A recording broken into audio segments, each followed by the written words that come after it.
जय जिनेंद्र दर्शकों, मैं हूं आपके साथ ज्योत्सना और बहुत बहुत स्वागत करती हूं आपका आदिनाथ टीवी चैनल के इस विशेष कार्यक्रम में, जहां हम पॉडकास्ट के माध्यम से आपको जैन धर्म से जोड़ने का प्रयास कर रहे हैं। और आज भी हमारे साथ पिछले एपिसोड की तरह मौजूद हैं जीतो नॉर्थ दिल्ली के यूथ विंग के जॉइंट सेक्रेटरी, यानी कि जिनसे आप पहले भी रूबरू हुए थे, राहुल जैन जी। तो चलिए मिलकर स्वागत कर लेते हैं उनका। जय जिनेंद्र, बहुत बहुत स्वागत है आपका। और जैसे कि हम जैनिज़्म को लेकर लगातार बात कर रहे हैं और हमारा प्रयास ही यही है कि खासतौर पे आदिनाथ टीवी चैनल का यही प्रयास है कि आखिरकार लोग जानें कि जैन धर्म है क्या, जैन धर्म का आपके जीवन पे वो सकारात्मक प्रभाव आप किस तरह से लेकर आ सकते हैं कि आपका लाइफस्टाइल बेहतरीन हो जाए। और लास्ट टाइम भी आपने fake it and make it वाली बात की थी। मैं उसे लेकर के चलना चाहती हूँ और मतलब मैं ये चाहती हूँ आपसे ये जानना कि आप कितना ज़्यादा इस चीज़ को अपने जीवन में लेके आ सकते हैं। देखिए, जब हम देव दर्शन की बात करें तो मंदिर जी जाना तो ये है कि हमारे जीवन का हिस्सा हो जाता है, और उसके बाद हम अभिषेक करते हैं, शांति धारा करते हैं, उसके बाद हम अपने जीवन को सोचते हैं कि हमने श्री जी के चरणों में हमने अपने आप को समर्पित कर दिया है। लेकिन क्या ये मान लिया जाए कि अभी की जो जनरेशन है, जिनकी शायद अगर हम भाषा कहें तो भाषा भी मुझे भी नहीं समझ में आती, जो ज़ेन जी हैं वो कुछ अलग ही भाषा में बात करते हैं, एक अलग ही तरह से अपनी चीज़ों को प्रकट करने का प्रयास वो भी करते हैं। लेकिन खैर, आप भी बेशक से उन्हें जानते हो, उन्हें समझते भी हों, लेकिन मैं आपसे जानना चाहती हूँ कि जैनिज़्म को इन युवाओं में किस तरह से उन्हें प्रभावित किया जा सकता है, उन्हें जैनिज़्म से जोड़ा जा सकता है। जेनजी की डेफिनेशन तो यही है कि जो भी 1998 के बाद बॉर्न है दे आर जेनजीज। तो बट जेनजी का जो टिपिकल व्यवहार होता है तो वो आपको नहीं दिखेगा, बिकॉज मैं जब हिंदी बोलूँगा तो वो जेनजी नहीं बोलते हैं। But not necessarily Gen Zs are wrong. I think Gen Zs are उनके concepts are also very right. मैं एक बहुत ही मज़ेदार चीज़ बताता हूँ।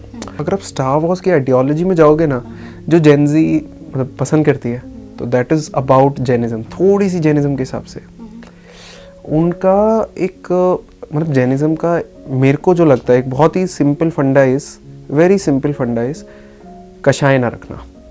कषाय ना रखना क्या कहते हैं वो, उसकी फुल फॉर्म है मान, माया, लोभ और अहंकार शायद। तो कषाय ना रखना वही स्टार वॉर्स का है कि जो भी इंसान बिन कषाय के खुद को रखेगा वो they would reach the pinnacle of what they can reach.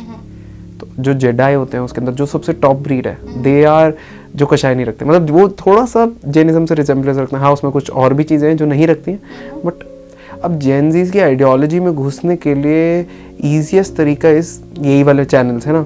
तो मैं इसीलिए इसे प्रमोट करता हूँ कि स्टार वॉर्स जैसी चीज़ों को अगर आप देखोगे और फ्रॉम दैट पर्सपेक्टिव कि यू नीड नॉट बी, आपको दुनियादारी तो करनी पड़ेगी, पर दुनियादारी को बिन मन मोह, माया, लोभ, अहंकार के अगर आप करते हो तो आप धीरे धीरे क्लोज टू जैनिज्म आते रहते हो। अब आई थिंक आपका सवाल था कि क्या अभी जैनजी जैनिज्म के कुछ करीब है या नहीं है। जैसे मैंने पिछली बार में बताया था, संयम मेरा एक फ्रेंड है जो मुझे खुद बड़े बाबा के लेके गया। अच्छा, मैं जाऊँ ना जाऊँ, वो मुझे लेके गया, भैया चलो लेके चलेंगे। वो जीतो में ही है और वो मुझे लेके गया। तो ये नहीं कह सकते कि नहीं है। और मैं तो बहुत, अभी मैं जीतो की ही बात करते हैं, जीतो के जो सूरत इवेंट, तो जो उधर के चेयरपर्सन और वाइस चेयर हैं, उन्होंने बचपन से ना ही प्याज ना ही लहसुन, कोई जिमिकन नहीं खा रखा। और सेम विद जो अहमदाबाद की चेयर है यूथ की, मैंने कहा, और ये यूथ है मतलब जो मुझसे छोटे हैं, मैंने कहा ऐसा नहीं है कि मतलब हम इसे डिवाइड नहीं कर सकते कि Gen Zs are a different breed, millennials are a different, Gen X. इंसान तो जो बड़ा होगा वो भी नॉनवेज खा सकता है और जो छोटा होगा वो भी धर्म को फॉलो कर सकता है। तो I think generation based differentiation might not be the way to go, but हाँ, हमें ये ज़रूर करना चाहिए कि छोटे बच्चों को, जैसे मैंने पिछली बार कहा था, उनकी अनुमोदना करना, उनको प्रेरित करना कि यार आप धर्म को एक बार देखो, तो मतलब experience it, get a taste of it, कि प्रॉबेबली उसमें कुछ हार्म नहीं है। हम जैसे मेरा एक अपने होने वाले किड्स के लिए एक this is something I want to do, probably in future I might be able to, कि हर हफ्ते स्कूल जब भी वो बच्चे जाएं तो थोड़ा सा जल्दी तैयार करना कि कभी कभी हम अभिषेक जा सकें। तो अपने बच्चों को थोड़ा सा अभिषेक की आदत डालना, और उनके लिए अभिषेक को ऐसा ना बनाना कि भाई वो अगर सोसाइटी में बोले तो सोसाइटी चौंक जाए, नहीं, मतलब they know about it, it is part of their routine. कुछ ऐसे बनाना, मतलब शुरू से ही उनके अंदर थोड़ा सा धर्म का कुछ रखना। जैसे मेरी मॉम, मैं आई बीन वेरी लकी कि वो मुझे बचपन में भी she used to take me to mandir when I was 1 year old। तो इसका मतलब ये कहा जा सकता है माता पिता पर निर्भर है कि वो किस तरह से उन्हें धर्म से जोड़ कर रखते हैं, उन्हें किस तरह से भगवान से जोड़ कर रखते हैं। बच्चे को आप प्रवचन सुनाओगे, बच्चे को कुछ नहीं समझ आएगा, पर बच्चे को अगर माँ बाप प्रवचन सुनते हुए दिखेंगे तो शायद फ्यूचर में कभी प्रवचन की तरफ देखे कि हाँ जी मैं देखता हूँ। हाँ, मतलब exceptions are always there, but easy तरीका इज कि परिभावना ऐसे आप डाल सकते हो कि फॉलो व्हाट यू प्रीच। अगर आप बच्चों को प्रीच करते हो हाँ जी धर्म की तरफ जाएं, तो खुद प्याज लहसुन को छोड़ने की कोशिश करो। बच्चे आपको एग्जाम्पल बना के ये करेंगे। जैसे अगर आप चाहते हो कि बच्चे फिट रहें तो मैराथन आप करो, बच्चे आपको फॉलो करेंगे ना, तो do this and this helps this actually I know many of the friend who are Jain and I don't feel like that they follow the Jainism in that way. They are Jain but what they do, they have a normal lifestyle. They eat aloo, they eat pyaj, they eat lasan, and they also say we really don't care, we follow the same thing, whatever you eat we can also eat.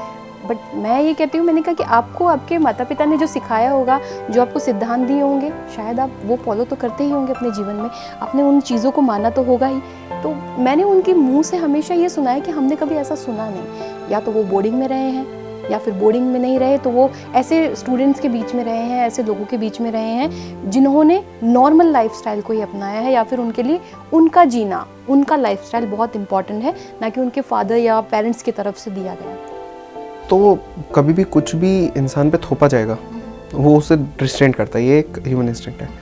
Second, मतलब 2-3 facts मैं बताता हूँ। Second, कुछ चीज़ें आपके control में नहीं होती। दे कम, अगर हम जैनिज्म को फॉलो कर रहे हैं, आपके पिछले जन्म के कुछ कर्म हैं जो आपके आगे आएंगे। मतलब प्रॉबेबली आप धीरे धीरे ही बेटर होगे, आप जन्म दर जन्म बेहतर होगे। आप ऐसा नहीं कि मतलब स्विच करना इज़ रेयर, मतलब आप अपने पुराने संस्कारों को लेके ही आगे बढ़ते हो। तीसरा, जैनिज्म इज़ नॉट अ धर्म, इट्स अ जीने का तरीका।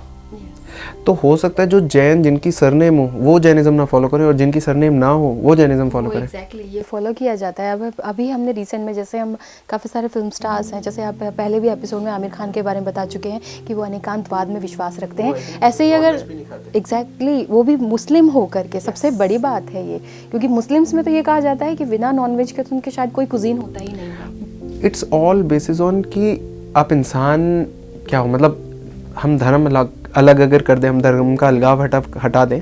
जैनिज्म एक तरीका है जो अगर किसी ने अपना लिया तो वो जैन है, अगर किसी ने नहीं अपनाया तो वो जैन नहीं है, चाहे उसके सरनेम के आगे जैन है। और जैन आप बन सकते हो इसी जन्म में, शायद बाद में, मतलब आप अभी जैन ना हो बाद में, तो it's just a choice that you make according to me. मतलब of course I can be wrong in many dictionaries, but what is it कि आलू प्याज लहसुन छोड़ना is not Jainism. Jainism is दिल में कषाय न रखना। बिल्कुल बेसिक से चलते हैं और धीरे धीरे आप ये सब छोड़ते ही चले जाओगे। It's a process, but start from the बिल्कुल बेसिक। आप किसी के खिलाफ मन में अगर एसिड रखोगे, जलेगा पहले आपका मन। तो पहले हिंसा आप रोको, सामने को रिशुम छोड़ो, मन से छोड़ो, मतलब किसी के लिए बुरी भावना भी रखना छोड़ो, मतलब आया गया करना सीखो। ये मेरे को बहुत बढ़िया, मतलब मेरे लिए चल जाती है ये अपरिग्रह। मतलब हर चीज से अपने आप को इतना मत जोड़ो कि अगर वो अलग हो रही है तो आपका दिल अलग हो जा रहा है। मोह को इतना, आपको बहुत ज्यादा, आप डिप्रेशन में चले जाएं, तो मोह को हटाओ। अहिंसा, अनेकांतवाद, दूसरे के भी ओपिनियंस को वैल्यू करो। Exactly. तो जैसे यू आर वेरी रिसेप्टिव कि भाई जो मैं बोल रहा हूँ प्रॉबेबली दैट इज समथिंग जो अलग हो सकती है, बट आप उसके लिए रिसेप्टिव हो, you are understanding and you are trying to understand. That is a very big thing which I am मतलब अप्रिशिएटिंग एक्चुअली। इट्स अनुमोदना मेरी तरफ से आपको बहुत बहुत कि आप मेरे पॉइंट ऑफ व्यूज़ को सुनने का भी प्रयास करो, तो that is very big. And तो यही है, मतलब हम अगर बेसिक से अपनी कषाय को दूर करते चलें और मोह, माया, लोभ, अहंकार, जो भी एस्पेक्ट्स होते हैं उसको हटाएं। हम लेते हैं 10 लक्षण धर्म होते हैं, तो उसमें 10 धर्मों की बात होती है। उन 10 धर्मों को अगर हम बिल्कुल बेसिक स्टेप भी अपनाना शुरू कर देना तो हम जैन बनने शुरू हो गए। इस जन्म नहीं तो अगले जन्म नहीं तो 100 जन्म बाद, कभी तो हम जाता है। अकिंचन आने तक है ना, मन में होना चाहिए कि मन बिल्कुल निश्चल हो जाना चाहिए। मन वचन काया से आप पूरी तरह से अपने आप को उतना बेहतर बना पाए हो इन 10 दिनों में कि आपने सचमुच में जैनिज़्म को समझ लिया है, आप अपने गुरु से जुड़ चुके हैं, क्योंकि गुरु ही हैं जो आपको तीर्थंकर बनने में मदद करते हैं। खैर, मैं आपसे एक चीज़ जानना चाहती हूँ, और खैर हमारे पास अब फ़िलहाल समय की कमी रहेगी, लेकिन जिस तरह से हम बात कर रहे हैं लाइफ़स्टाइल की, तो लाइफ़स्टाइल में जैनिज़्म की बात की जा रही है, आपने कषाय की बात की, लेकिन मैं कषाय के अलावा ये जानना चाहती हूँ, खाने पीने का तरीका होता है एक। खुद जब महाराज जी बात करते हैं तो कहते हैं कि पानी उबाल के पीना चाहिए, और साथ ही साथ उनकी तरफ से कहा जाता है कि अर्ली मॉर्निंग में वो कुछ नहीं लेते हैं, बल्कि सूरज उग जाने के बाद कुछ भी वो ग्रहण करते हैं, और साथ ही सूरज डूब जाने के बाद कुछ नहीं ग्रहण करना। क्या इससे किसी तरह का लाइफस्टाइल आपको बेहतर होता है? शाम को तो हम इसीलिए नहीं खाते क्योंकि थोड़े से जो नाइट के टाइम पे जो जीव आते हैं वो आते रहते हैं, आपको दिखते भी नहीं। पहले तो ये भी होता था कि लाइट अगर नहीं है तो आपको जीव नहीं दिखता, प्रॉबेबली आप उन्हें कंज्यूम कर जाओ तो उनकी हत्या नहीं करते, नाइट के टाइम पे थोड़े अलग जीव भी आ जाते हैं, तो उनको रोकने के लिए प्रॉबेबली हम मॉर्निंग में ही सनराइज से पहले इसीलिए नहीं खाते। महाराज जी भी, मैं इतना इन्फॉर्म नहीं हूँ, but this is the logic that I think is. और आपने बोला कि दिन में भी पानी उबाल के और खाने को देख के, तो उबालने से शायद जो साफ आप जल पी सकते हैं आप वो हो जाता है।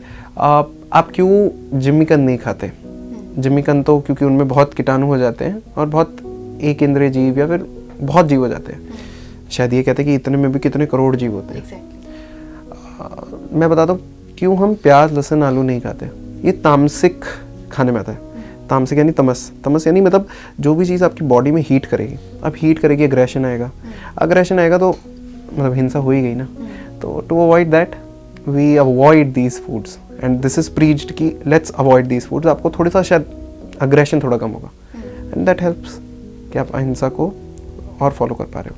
ये ज़रूरी है कि आप अपनी लाइफस्टाइल को बेहतर बनाने के लिए किस तरह का नज़रिया रख रहे हैं, और इस नज़रिए में आप जैसे कषाय की बात की गई राहुल जी के ज़रिए, तो आप इन कषायों में से किस तरह का कषाय मन में रखते हैं?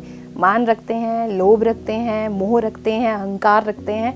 तो सोच कर देखिए एक बार। और जब हम कहते हैं ना कि परमात्मा की तरफ एक कदम बढ़ाने का ये सुअवसर है, तो इस सुअवसर को अपने हाथों से जाने मत दीजिए। क्यों? क्योंकि आपको मोक्ष का पथ मिलेगा। और देखिए, हम मोक्ष की बात करते ही नहीं, खैर छोड़िए, क्योंकि हमें पता ही नहीं कि हमारे इस जन्म के बाद कौन सा जन्म है, हम क्या बनने वाले हैं, कोई कीड़ा बनने वाले हैं या फिर यही शरीर वापस दोबारा से मिलने वाला है, ये हमें नहीं पता है। लेकिन हम अपने आप को आज इस प्रेजेंट को बेहतर बना सकते हैं इन सब चीज़ों को फॉलो करते हुए। तो और भी बहुत सारी चीज़ें हैं जो आप इस कार्यक्रम के माध्यम से जान पाएंगे, इस पॉडकास्ट के माध्यम से जान पाएंगे। इस पॉडकास्ट से लगातार जुड़े रहिए, आपसे हम लगातार मिलते रहेंगे, राहुल जी आपसे मिलते रहेंगे, और भी हम लोगों से आपको ज़रूर मिलवाएंगे। लेकिन फ़िलहाल हमारे लिए ज़रूरी है कि आप युवा होने के नाते राहुल जी के विचार जानिए कि जैनिज़्म आपके लाइफस्टाइल को किस तरह से बेहतर बना सकता है। फिलहाल आपने बहुत सारी चीज़ें बताई और हमारे दर्शकों को आप लगातार चीज़ें बता रहे हैं अबाउट द जैनिज़्म, तो इसके लिए मैं भी बहुत शुक्रगुजार हूँ कि मैं बहुत कुछ जान पा रही हूँ। क्योंकि अब ये जानना कि जैन जी के लोग भी बहुत कुछ जानते हैं अबाउट द जैनिज़्म, और खैर वो भी आपसे प्रोत्साहित हो रहे होंगे कि हाँ, ये हमारे लिए इम्पॉर्टेंट है कि एक युवा बहुत कुछ जान पा रहा है इस चीज़ के बारे में। तो बहुत बहुत शुक्रिया हमारे साथ जुड़ने के लिए। जय जिनेंद्र, जय जिनेंद्र।